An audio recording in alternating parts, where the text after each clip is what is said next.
First of all, boxing, this is international sport. You know, brothers Klitschko, Lomachenko, Usyk. Some people think maybe boxers are kind of a little bit of dumb, but I think it just depends the personality, you know? No tomorrow, you got to do it today. Welcome to Say Talks with Joe. Today we are speaking with inspiring Ukrainian immigrant who turned his passion for boxing to a successful business. After moving to the US, he opened a boxing club, creating a space that empowers others and builds community. Let's dive into his journey and look how he brought his dream to life. Please welcome, join me in, Coach Andre. Hi, Andre. Thank you so much for pairing this debate. Tell us, please, what inspired your boxing passion? Was this a childhood dream?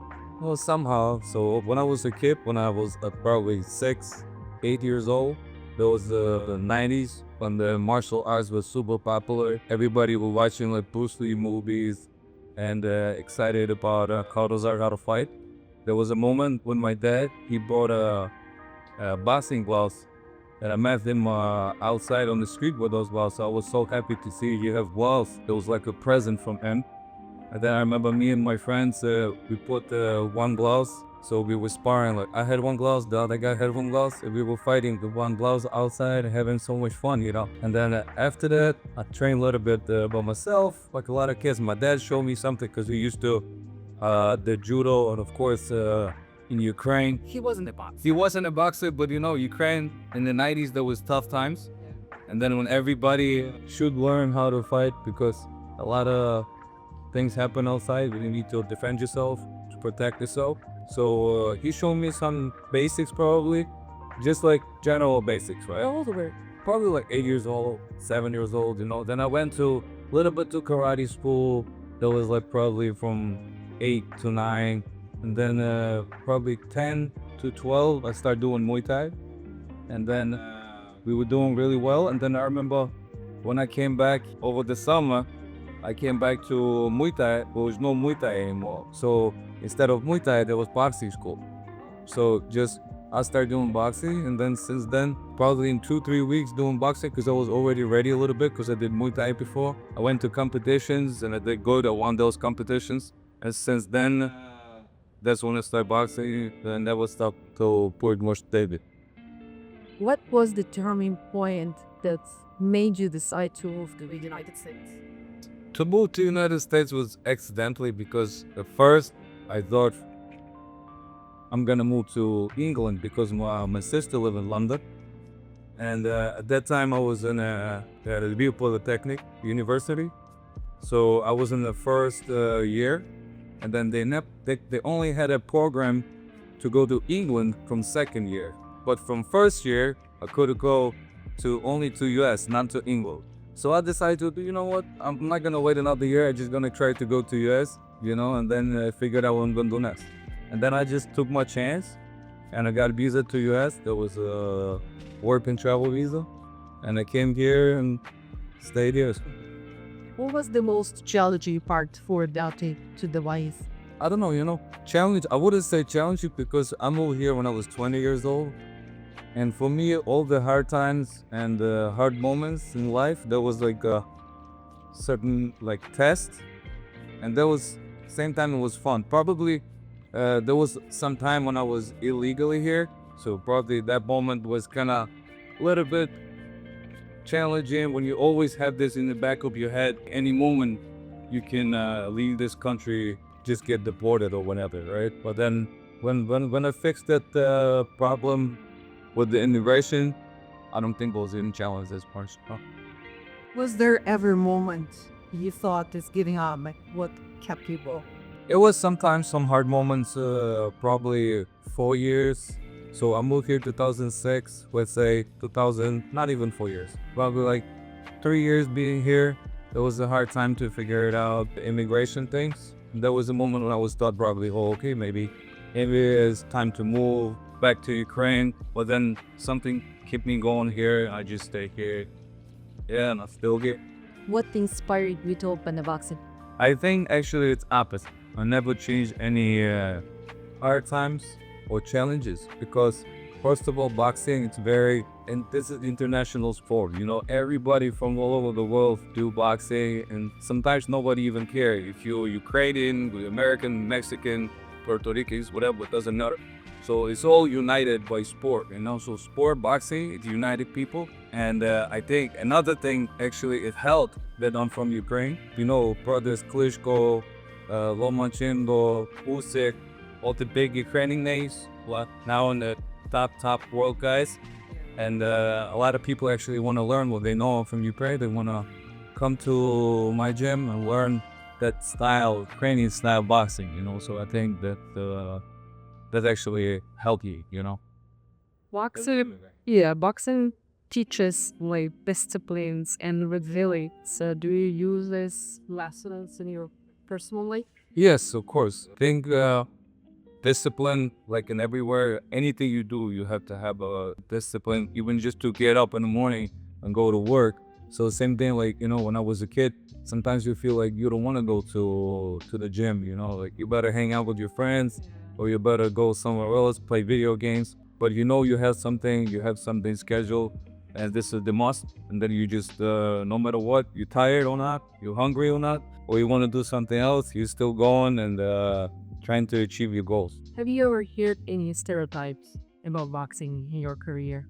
No, I don't think so. I think all the athletes actually, in certain things, some people think maybe boxers are kind of a little bit of dumb, but I think it just depends the personality, you know? So you can meet a soccer player who will be not super smart guys.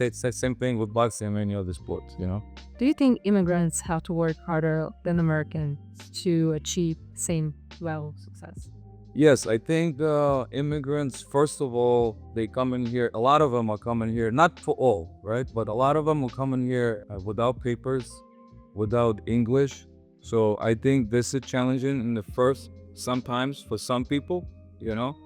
But another thing, I think immigrants always have that bar when they come here. They have higher bar, higher standard where they need to work harder to make a living and to come closer to your goals. Like if you want to be more successful, they already programming themselves to come here and work hard. Which is Americans, sometimes they live here, they think everything is fine, you know, oh, I'll do it tomorrow. And then when immigrant comes here, for him, no tomorrow, you know, you got to do it today. Because if you're not working today, your bank statement showing some minuses, you know, because you got to pay rent, you got to pay food, have all other expenses, you know. So I think that's a big difference. What's one story from your club that you'll never forget? One This one's gonna be hard to tell. what student or No, I don't know. even But sometimes it's just funny when people, you know, it's not. This is just what sometimes crack me up. You know, when people come to the gym and they say, "Oh, I want to spar," right? And they want to come to sparring, and a lot of them. For me, it's funny sometimes, but some people maybe it's not. And you have to put gloves on, you have to put headgears on, and you have to put mouthpiece on, right? But a lot of some people, I kind of see it. They put the headgear the other way, right, other way around, and they think this is how it should be. I'm like, come on, man. This is like, you know, you just started boxing. I understand if you've been boxing and getting hit too many punches in the head, and then you start forgetting stuff, you know. But this is kind of funny to me. I can't believe people do this. You know, that's all. what's one thing about Americans that still surprises you? Well, Americans. What surprised me that American people don't have passports for some reason. They don't know why. Like for me, it's something like I'm hearing this over and over. Sometimes you talk to people, and they're like, "Yeah, I don't have passport. I have driver license, ID, but I don't have passport. I don't know how come you don't have passports here. I don't know, but I guess that's the way they do sometimes, you know, because they don't travel much. I think Europeans or other immigrants, when they get the chance to go somewhere, because they didn't have a chance to go so easily. Like now, for example, if you become a U.S. citizen, you have a passport, you have advantage to travel the world. So I think a lot of people, when they get the passport and they take advantage of it. But some Americans, they don't even thinking about it. Because, you know, America's a big country. You can travel here pretty much. You know, you want to, in the winter time, you want to go to warm weather, go to Florida. You want to go skiing, go to Colorado or whatever, Utah. So that. Can you describe the American dreams in 3 words? paid off mortgage, I guess, you know. That's what I think, because everybody who comes here, the first dream is to buy a house, right? But then maybe with the 2-car garage is even better, maybe 3-car, maybe 5 cars, who knows? But what I think, people who comes here, they can take a mortgage, but you gotta understand you have to pay that mortgage. So until it's paid, it's not yours. So I think American dream would be the best when you pay off your mortgage, and that's what it is. If you could box any boxer, present or past, who would it be? I tell you this, I don't know if I want to box them because they are world champions of what I like, right? So I think I would like to get in the ring to get experience with them and maybe exchange some skills. So I think in the past, those would be, of course, Muhammad Ali. I think he's one of the best because I value in boxers more like the techniques than some other stuff. Like sometimes people can be gifted with certain things like speed or power, right? But I think Muhammad Ali, he was a guy who was working hard, and then and that's why, and he had a high level technique. That's how he got so high, you know. And current time, I think, is of course our guy Alexander Usyk. You know, I think Usyk have a lot of tricks in his pockets to show, Yeah. and then you can learn from him a lot. You know. How do you incorporate Ukrainian tradition and culture in your club? I don't think we do this in the club because, like I said, boxing it's more international. It's like sport for everybody. The only cool things what we do in previous gym, we had a little bit bigger gym. You know, you've been there. Yeah.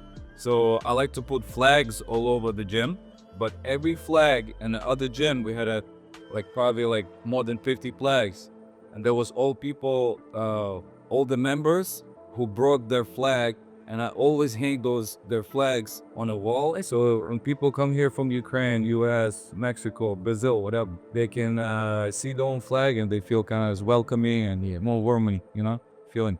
Could you give any one advice for people, for immigrants who just started the journey in the United States?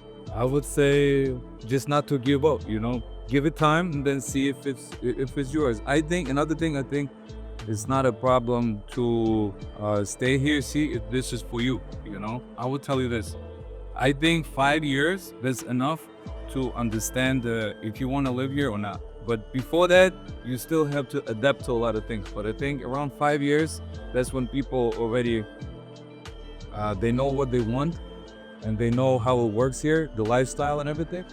And they can figure it out if they want to be here or they want to move back. Like for example, my dad came here with his wife. They came here for 3 months. They check it out. They're like, he's 65 years old. And we see like there's nothing to do here for the old people, you know. It is, but it's harder to adapt. It's harder to find the jobs and everything. So for him, he'd been living in Ukraine for so long, so they decided to go back. You know, they just visit here. They see Chicago, they see me, you know, and then there was enough for them to understand there's something it's not for them. You know, they just moved back to Ukraine and then happy over there. You know, he don't want to go anywhere else. Just stay in a hometown. Review, you know, get there. Coach Andrea, what makes you happy? Actually, gym makes me happy. What I'm doing every day. So I'm coming to the gym not to work. Like some people wake up in the morning, oh, I'm gonna go to work again, you know. But so I was doing this for so long. So for me, this is something fun to do, and I'm enjoying to be at the gym. And just when I have a free time, I do some other activities too. For me, gym is like a family now. So we have some community here. So when I come to the gym every day, I'm pretty much happy to be here, you know. So I wouldn't say health problems or hard times, you know, or any challenges to come to the work and then have a bad day. We all have bad days, but the gym actually make it better, you know. Thank you so much for sharing your interesting story with us. Guys, if you enjoyed this conversation, don't forget to like, comment, and subscribe. And remember, dreams don't have borders.